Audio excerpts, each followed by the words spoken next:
Math का गणित का मैजिक बॉक्स ना। अब इस मैजिक बॉक्स के अंदर क्या है देखा जाए, खोला जाए इसको, तो हमारे पास 1 से लेकर 100 तक की इसमें क्या है संख्याएं है ना। और सभी लोग जानते हैं कि 100 तक की जो संख्याएं हैं, जो नंबर्स हमारे सामने दिए हैं, इसमें सम संख्याएं भी हैं, भाज्य संख्याएं भी हैं, अभाज्य संख्याएं हैं, विषम संख्याएं भी हैं। तो अब हम एक पेपर शीट के माध्यम से इस मैजिक बॉक्स का जादू देखेंगे। सबसे पहले सम संख्याएं को इस बॉक्स के अंदर सेट करें।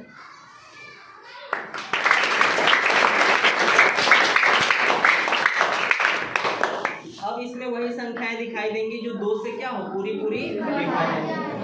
फिर उसके बाद अगली संख्याएं हैं विषम संख्याएं, जो 2 से पूरी विभाजित।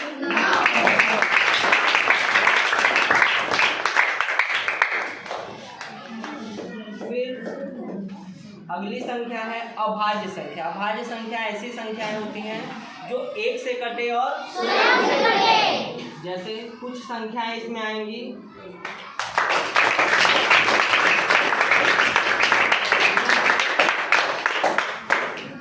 और फिर उसके बाद हम लोग अगला टॉपिक पढ़ेंगे आरोही और अवरोही क्रम।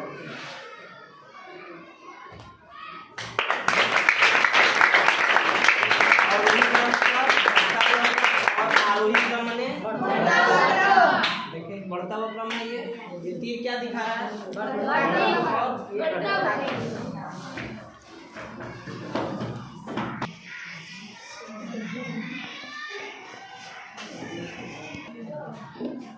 हमारे पास TLM है फ्रैक्शन मतलब भिन्न। ठीक है, भिन्नों को विभिन्न प्रकार के कटिंग के माध्यम से हम दिखा सकते हैं, वृत्त के माध्यम से। ठीक है, सबसे पहला अगर हम एक पूरी वृत्त को देखते हैं, ठीक है, तो ये पूरा भाग एक भाग हम मानते हैं। अगर इस एक भाग को और बराबर छोटे छोटे भागों में बांटा जाए तो अलग अलग भाग कितना दिखाया जाएगा उसको इस TLM से समझ सकते हैं। देखो वृत्त को अगर हम बराबर भागों में बांटते हैं ना, तो इसमें हर एक भाग होगा 1/2 1/2। ठीक, और हम जानते हैं कि भिन्न में क्या क्या होता है, अंश और हर। अगर इस वृत्त को हम 3 बराबर भागों में बांटे तो हर भाग कितना कहलाएगा 1/3। और साथ ही अगर इसको 4 भागों में बांटे बराबर तो 1/4 ना। और अगर हम इन सबको जोड़ें, चारों को जोड़ें, तो तुम पाओगे क्या कि सबका मान क्या हो जाएगा, एक वृत्त के बराबर हो जाएगा, मतलब 1 हो जाएगा।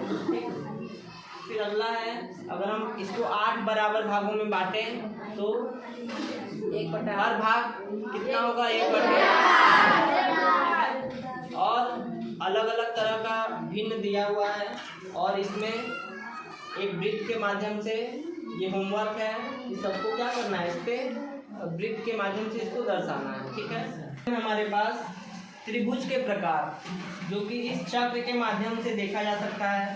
त्रिभुज को भुजाओं और कोणों के आधार पे 6 भागों में बांटा गया है, 3 कोण के आधार पे और 3 भुजा के आधार पर।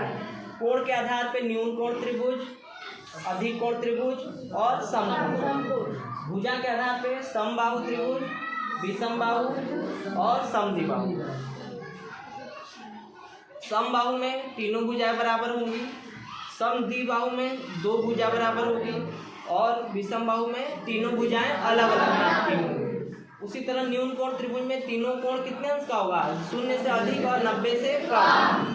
अधिक कोण त्रिभुज में 90 से अधिक 180 से कम। और समकोण त्रिभुज सभी लोग जानते हैं, हाँ, कितने अंश का कोण बनेगा, कोण 90 अंश का। TLM कई कॉन्सेप्ट को बताएगा। सबसे पहले वृत्त के विभिन्न भाग, अगर इसको करीब से देखोगे तो वृत्त के विभिन्न भागों को दिखाया जाएगा। इसमें अगर किसी वृत्त को कोई रेखा प्रतिच्छेदी कर दे, काटती हुई बाहर निकल जाती है, तो इस रेखा को हम कहेंगे प्रतिच्छेदी रेखा। वो इस वृत्त की प्रतिच्छेदी रेखा कहलाएगी।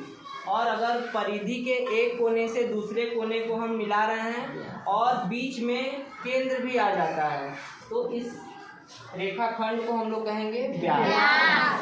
और अगर हम वृत्त के एक कोने को दूसरे कोने से मिला रहे हैं लेकिन बीच में केंद्र नहीं आ रहा है, तो ऐसी रेखाखंड को हम कहेंगे जीवा। और अगर वृत्त को कोई रेखा स्पर्श करके चली जाए, बस छूते हुए चली जाए, तो इसको हम कहेंगे स्पर्श रेखा। और केंद्र से परिधि को मिलाने वाली रेखाखंड को कहते हैं त्रिज्या। सबसे बड़ी जीवा जो होती है वो हमारा क्या होता है? व्यास। फिर अगला है संख्या रेखा। संख्या रेखा बहुत ही महत्वपूर्ण है और संख्या रेखा के माध्यम से हम जोड़ घटाना, परिमेय संख्याओं का जोड़ घटाना, भिन्नों का जोड़ घटाना कर सकते हैं। और संख्या रेखा में एक रेखा होती है और तुम बीच का बिंदु कहीं भी लोगे तो वहाँ शून्य माना जाता है, और दाहिने तरफ जब आगे बढ़ोगे तो धनात्मक संख्याएं होती हैं और बाएं तरफ ऋणात्मक पूर्णांक होता है। और इस तीर के माध्यम से धनात्मक की ओर और ऋणात्मक की ओर हम जा सकते हैं। अगला है पाइथागोरस प्रमेय। पाइथागोरस गणितज्ञ थे और उन्होंने बताया कि अगर कोई समकोण त्रिभुज है तो इसका जो कर्ण है और ये इसका आधार है और ये इसका क्या है? लंब। तो कर्ण का वर्ग मतलब कर्ण पर बना वर्ग आधार पर बने वर्ग और लंब पर बने वर्ग के योग के बराबर होता है। ठीक है। और ये सभी समकोण त्रिभुज पर लागू नहीं होता है। ऐसा त्रिभुज जो पाइथागोरियन त्रिक का पालन करते हैं उस पर ये क्या होता है? पाइथागोरस का प्रमेय लागू होता है। इसके बाद गुणनखंड वृक्ष है। किसी भी संख्या को छोटे छोटे भाग में बांटकर क्या करना? गुणनखंड वृक्ष में तुम किसी भी संख्या को छोटे छोटे भाग में बांटकर गुणा कर सकते हो और उससे तुमको मिलेगा क्या? एक वृक्ष जैसा निर्माण मिलेगा। और अगला है विभिन्न प्रकार के कोण। अगर दो रेखाएं या दो किरण आपस में एक दूसरे को सीधी रेखा पर छू गए तो यहाँ पर कोण बनेगा 90, और इसको समकोण त्रिभुज कहते हैं। दो रेखाखंड के बीच का जो अंश का मान है वो 0 से अधिक हो और 90 से कम हो तो उसको कहेंगे न्यून कोण। 0 से अधिक, 90 से अधिक और 180 अंश से कम हो तो अधिक कोण। और बृहद कोण क्या होता है? 180 अंश से अधिक और 360 अंश से कम। और अगर हम सीधी रेखाओं को, सीधी किरणों को दो जोड़ें तो वहाँ पर बनेगा क्या? 180 अंश। मेन